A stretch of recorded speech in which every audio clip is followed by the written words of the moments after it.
Comme ça, là, c'est dur.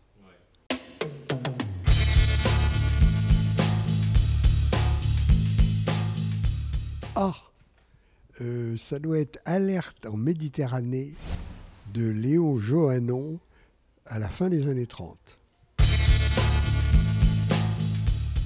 Peut-être un des Star Wars. Ah, il n'y en a pas. J'ai toujours vu les films que je voulais voir. La Symphonie des Brigands, également années 30, de Frédéric Feher, hongrois. Allez-y, alignez-vous. J'aime pas tellement les films de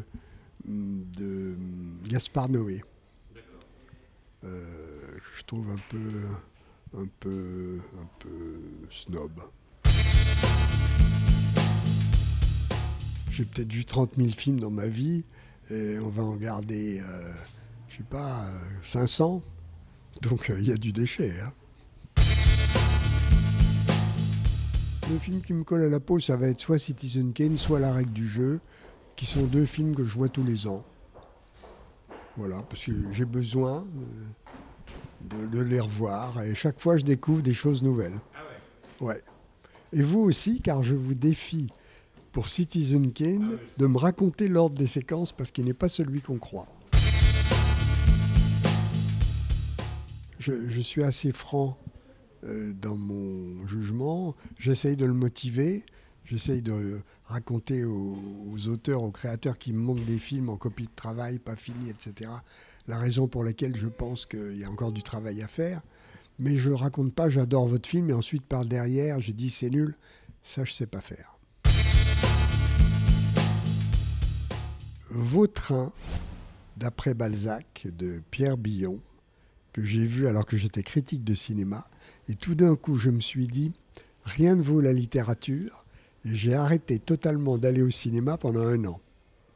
Et puis après, comme il fallait bien emmener les jeunes filles dans le noir, je me suis remis au cinéma. Un film magnifique, absolument splendide et bouleversant, que je ne reverrai jamais, c'est Amour, parce que je me rapproche trop de cette situation. 95% des films contemporains qui vont dans les grands festivals de cinéma sont trop longs, de 20 minutes à 1 demi-heure. Tous.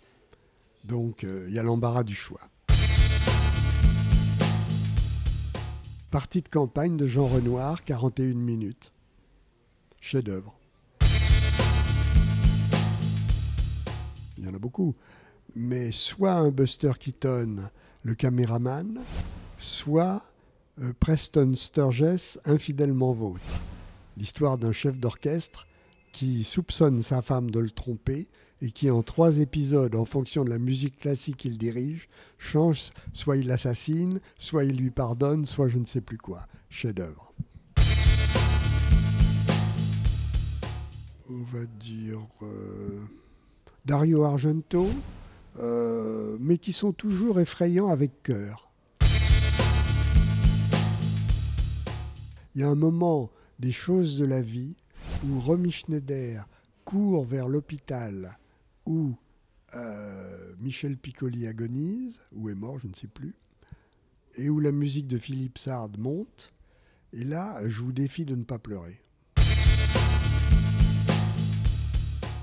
La danse macabre de Saint-Saëns dans La règle du jeu de Jean Renoir, car le piano mécanique marche tout seul au grand ébahissement de Dalio et d'Odette Talazac, la grosse femme en noir qu'il regarde. La scène d'Apocalypse Now, qui est The End, donc qui commence par la fin.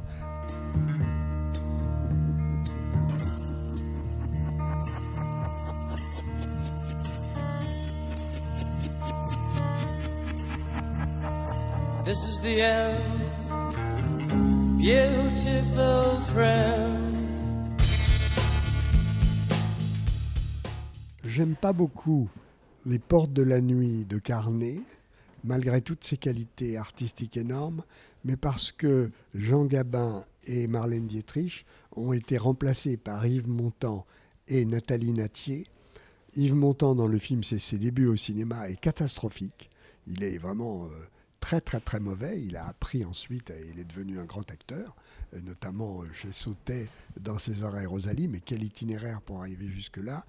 Et j'enlèverai de ce film toutes les scènes de Montand, mais j'adorerais une scène où on entend tout doucement derrière, je ne sais plus quel acteur, un quatuor de Beethoven, ou en tout cas une ouverture de Beethoven, probablement l'ouverture d'Egmont, qu'on remarque d'autant plus qu'on s'ennuie un peu. Louis Jouvet dans La Kermesse héroïque qui donne aux pauvres prête à Dieu. J'aimerais bien connaître par cœur la scène où Lorraine Bacall apprend à siffler à Humphrey Bogart. You know how to whistle, don't you, Steve? You just put your lips together and blow.